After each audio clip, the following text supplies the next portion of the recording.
Em nome do Pai, do Filho e do Espírito Santo. Amém. Que Nossa Senhora e Nosso Senhor Jesus Cristo possam suprir as deficiências na minha exposição. Então, já peço logo de cara para vocês se inscreverem no canal, curtirem o vídeo. Façam este ato de confiança. Sei que não mereço, mas é um joinha aí para ajudar a crescer o canal. Comentem aí embaixo o que forem achando do vídeo, isso ajuda a aumentar o engajamento. Se inscrevam na página do Facebook, do Instagram da editora e rezem por mim. Um rápido aviso sobre a editora em si. Finalmente o livro foi aprovado, de Nossa Senhora de La Salette. Vou comentar mais sobre este livro e começarei a fazer propaganda e falar da real finalidade desta editora. Estive falando de outros assuntos, mas para praticar, cobrir um pouco de espaço aqui. Mas enfim, está finalmente aprovado. Não sei quando sairá, talvez daqui a um mês, mas já vou fazer uma divulgação antes, é claro. E quanto ao tema do vídeo de hoje, falarei dos manuais de escolástica. O que são manuais? Manuais é um gênero textual onde se apresenta a filosofia, geralmente, pode ser teologia também, mas os mais famosos que chegaram até nós brasileiros de filosofia. São um gênero textual que apresenta uma visão geral de uma determinada escola. Pode ser o tomismo, escotismo, soarismo, e segundo as divisões feitas por esses autores ou por sua escola. Geralmente se começa pela lógica, depois vai a física, a psicologia, depois a metafísica e ética. E há algumas variações, há discussões sobre a melhor ordem, mas basicamente é assim que os manuais são divididos, ou em divisões bem similares, talvez levando em consideração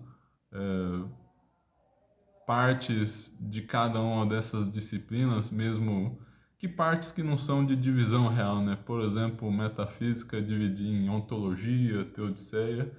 Eu sou partidário da tese de que a metafísica é uma só e não se divide em partes reais, mas é uma questão de opinião. Vários autores mais inteligentes do que eu discordam, mas há outros autores também mais inteligentes do que eu que concordam. E aliás, aprendi justamente com estes. E o que é que está em jogo na questão dos manuais? Bom, outro aspecto deles é que geralmente apresentam essas filosofias de forma breve, compendiada, teoricamente sem uma reflexão muito profunda, e também apresenta objeções sistemáticas a outras escolas. Então essas são as características dos manuais. Os manuais são criticados hoje em dia porque supostamente são muito engessados, esquemáticos, e isso atrapalharia o raciocínio crítico. Mas, ao meu ver, esta é uma crítica bastante infundada. Hoje em dia, no meio mais tradicional brasileiro, é muito conhecida a discussão sobre métodos pedagógicos. Seriam métodos, a discussão, a querela entre métodos mais tradicionais, como o método fônico, ou seja, fazendo divisão dos fonemas de uma palavra, o beabá, né? O famoso beabá, e outros métodos, como o método global, focado em aprender a palavra como um todo, ou o socioconstrutivismo, que preconiza a interação social, né? A aprendizagem por meio da interação social. Então, vamos imaginar o seguinte, né? Como aprenderia, qual seria o método preferido de alguém do método fônico? Seria fazer várias combinações de sílabas, que nem o beabá, por exemplo, ba, be, bi, bo, bu, e várias combinações mesmo, né, para fixar bem. E também analisar fonemas, divisão silábicas e esse tipo de coisa. Já quem é do socioconstrutivismo daria textos logo de cara para as crianças e aprenderia a partir do todo ali. É, há vantagens e desvantagens, mas pelo menos na opinião dos conservadores brasileiros, o método fônico é melhor. Eu confesso, não acompanhei muito profundamente essa discussão, mas parece que há evidências acadêmicas e científicas para esta alegação também, né? Parece que o sócio-construtivismo não deu muito certo, mas eu não estou muito seguro disso, não pesquisei a fundo. Aparentemente o sócio-construtivismo é muito bom porque você aprende um montão de palavras de uma vez, mas é um conhecimento mais raso. E também a alegação de que seria um conhecimento mais crítico, voltado para realidades do interesse dos alunos, das crianças, mas na prática se provou que sem uma base ali para você analisar as palavras, até mesmo os fonemas, e enfim, né? Podemos colocar a gramática como um todo. Sem essa base aí, a criança não consegue raciocinar muito bem e no final das contas ela acaba sendo menos crítica, na verdade, porque ela lê aquele texto com ares de criticidade e no final das contas ela compra uma tese é, sem demonstrar, sem raciocinar muito. E qual seria a ligação a, entre os métodos pedagógicos e os manuais? Bom, os manuais, ao meu ver, eles se assemelham muito aos métodos mais tradicionais por conta dessa questão da memória. Você cria uma base muito sólida, mesmo que de um conhecimento simplificado, e aquilo te acompanha para o resto da vida. E você sempre vai ter um meio de comparação para resistir ao meio e também é importante no aprendizado, no desenvolvimento científico, o confronto de ideias, né? Você tem aquela base do manual, você sempre vai ter uma referência para se guiar no mundo, um ponto de comparação, né? E isso é muito interessante também.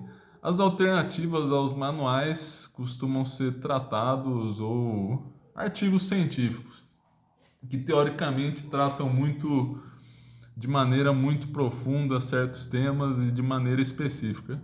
Quais são os inconvenientes disto? É que é muito importante ter uma visão do todo, uma visão geral, porque todo fato, né, é o negócio do mito do dado, né, que até se popularizou alguns anos atrás, que toda nossa experiência de alguma maneira é mediada por alguma base conceitual. Claro, isso não necessariamente implica relativismo, pode ser, e aliás, é o que defendo, isso se resolve é, numa no âmbito filosófico, né? O fundamento da verdade. Enfim, essa é uma outra discussão. Para dizer o seguinte, que é muito importante essa visão de conjunto para você analisar algum objeto de estudo. E também na escolástica é importante as subidas e descidas. Tem a via ascensus e a via descensus. É, podemos comparar a análise e síntese e é muito importante fazer esses vários giros, né? Podemos até falar em helicoidicidade, espero que esteja falando corretamente, do conhecimento. É aquela ida e vinda, né? É uma hélice, avança um pouco, depois volta outro pouco, aí depois dá outro passo à frente e vai voltando, né? Esse movimento assim em espiral.